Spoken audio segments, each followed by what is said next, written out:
Good morning, everyone. Thank you for being with us, or the good afternoon. Thank you for being with us today. You know, there's some things in life that's got to be true because you just can't make it up. So I want to introduce you to a young man who's 32 years of age, and he's old enough to know better, Christopher Hendrix. Now, if you don't know Christopher, you ought to take a look at him. There was a lot of people that got to meet him this morning around I-4 and 557 at the Marathon gas station. This is a picture of Christopher. It's a very nice picture in his state prison outfit. You see, he was sentenced to 10 years in state prison for aggravated battery, which was a plea down from attempted murder. He did his full sentence, which with gain time comes up to about almost 8 years, and was released. Apparently he behaved, or at least he was not caught, for 3 years. So let's fast forward to this morning. This morning at 7:45, he is on Interstate 4, and he's involved in a hit and run crash. That's right. He crashes his vehicle that's registered to him, and as he runs off of the road into the swampy area in his vehicle, Christopher says to himself, I don't think I want to hang around for this, so he runs. I don't know what he thought he was going to accomplish because the vehicle was registered to Christopher Hendrix. He's from Bellevue, Florida, which is in the area of Ocala. Well, now Christopher is on foot. He's fleeing on foot from this hit and run crash he's involved in that the Highway Patrol is working. And he runs up to the Marathon gas station on 557, which is just south of the interstate. And he's tried to steal this lady's vehicle, her gray Chevy Colorado pickup truck. Well, she didn't think much of that. In fact, she was in the process of gassing her vehicle when he tried to get in, so she appropriately took the gas nozzle and sprayed him with gasoline. Christopher rethought that. He decided that that was not the vehicle that he wanted, so he fled. Well, he ran immediately to a burgundy-colored van that was there. And of course, the owner was not in the van, but he was up at the store. The owner said to himself, I believe Christopher Hendrix is trying to steal my van. So the man, who has a concealed weapons permit, promptly pulled out his firearm and extracted Christopher from his vehicle at gunpoint. He would have been totally justified if he'd have shot Christopher, but he didn't want to do that. And Christopher complied and got out of the vehicle. So that's 2 vehicles that he tried to take. So Christopher decides that at this point in his excitement that he should probably flee from this particular location, because these folks from Polk County, Florida, were not in the mood to have their car stolen or jacked from them this morning. So what does he do? He starts and he runs down the side of the embankment, and he jumps onto the westbound traffic of the interstate.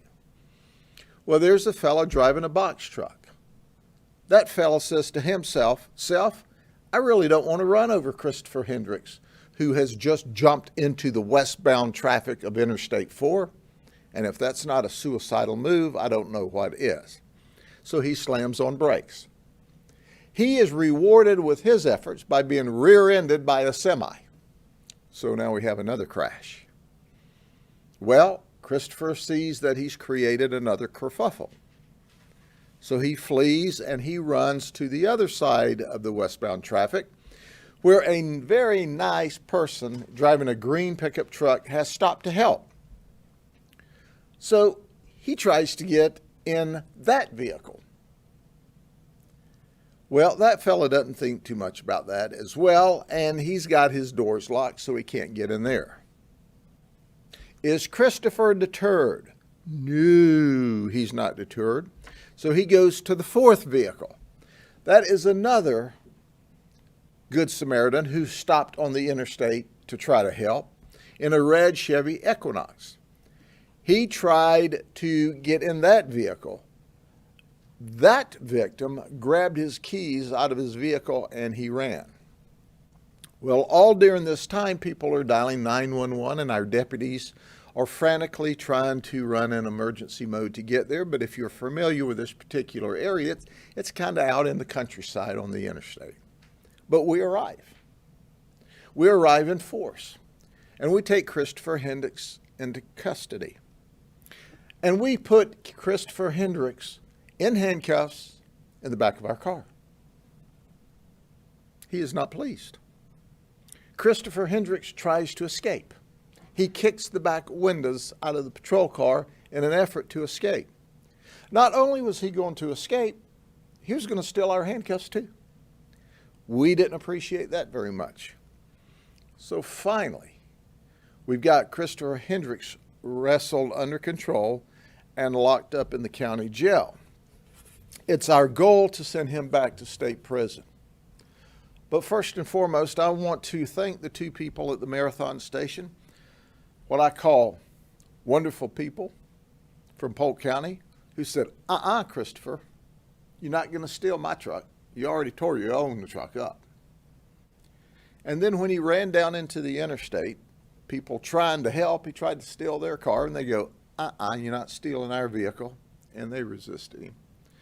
And ultimately, he was arrested. I have absolutely no idea what this guy was thinking. But it was evident this morning he might have had 5 brain cells. 3 of them weren't working. He's locked up in the county jail. The Highway Patrol is assisting. They're doing the vehicle crashes. They will coordinate with and continue to work with our detectives and deputies as we solidify all of the various felony charges against him. Our goal is to send him back to state prison for an extended period of time because it's painfully evident to us that the community's not safe when he's at large. Now, I know probably his parents will think this is a low-level, nonviolent misdemeanor and he really didn't mean it, and he's sorry, and he's very sorry, and he didn't mean it, and he won't do it again until he does it again. But that's not the way the rest of us think in the system. The rest of us understand him for what he is. He's a dangerous man. Are there any questions?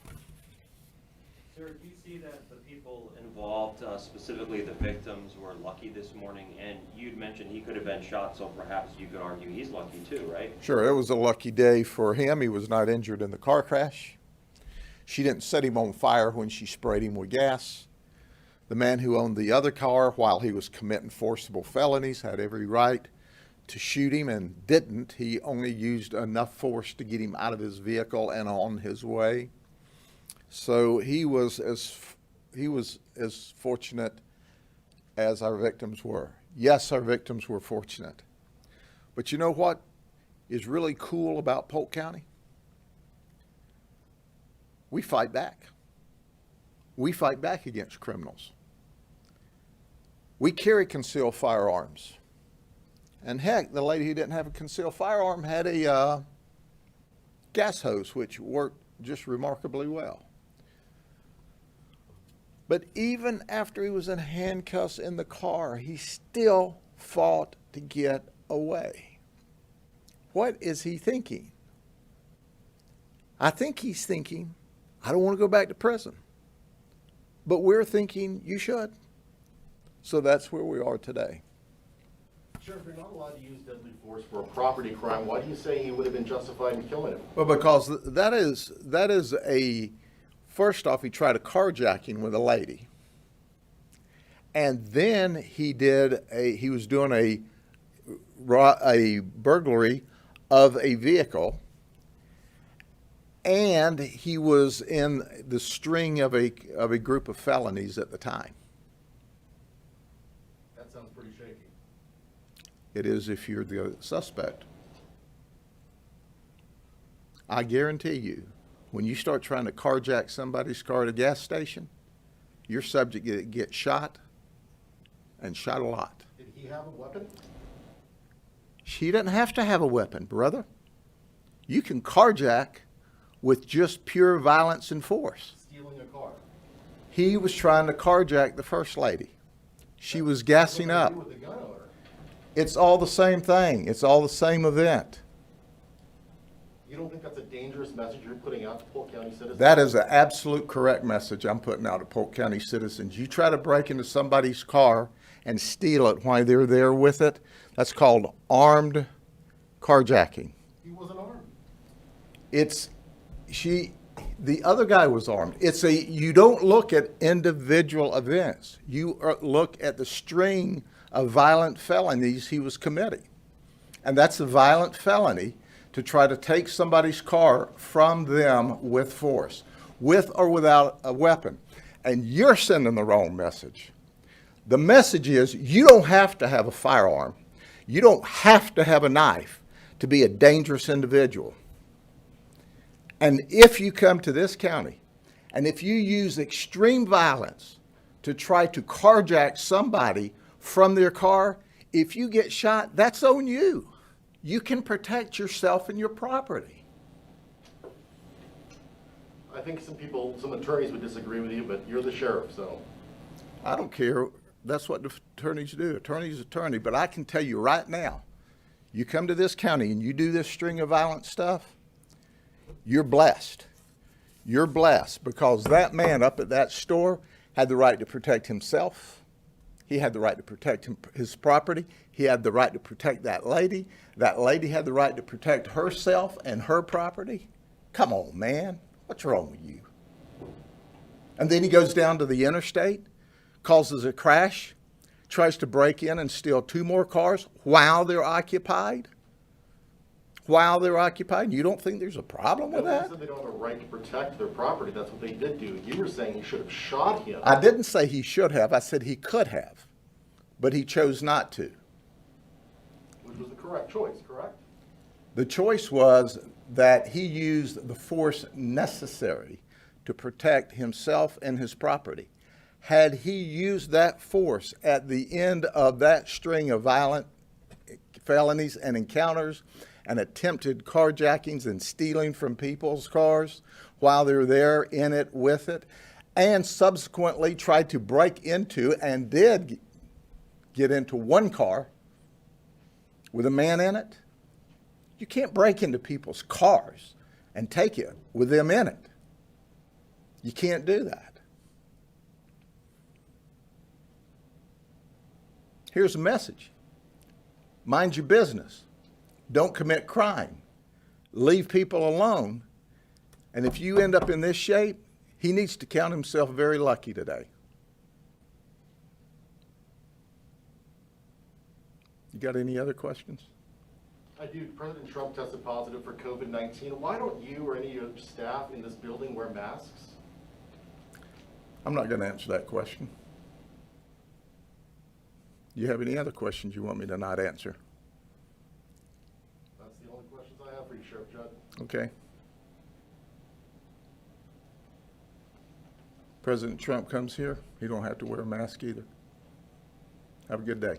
Any other questions? He didn't give your deputies any indication in transit why he did what he did? He would not talk to us. He would not communicate with us. And we're still, as you know, we tie all this information together and give it to you pretty quickly. We're still lacing all this together. There's still more that we don't know. I mean, if he lives in Bellevue, which is, an hour and a half, hour and 45 minutes up the road, why is he here in the morning? Why did he have the crash? Why did he flee? Why did he try to carjack the lady who's getting gas? Why did he try to steal the man's car? Why did he jump down on the interstate and do burglaries into the vehicle? He was a very dangerous person this morning. And everybody was blessed. The victims of the vehicle were blessed. It's too late after you're run over by the guy trying to steal your car and leave. Anything else? Y'all have a good day.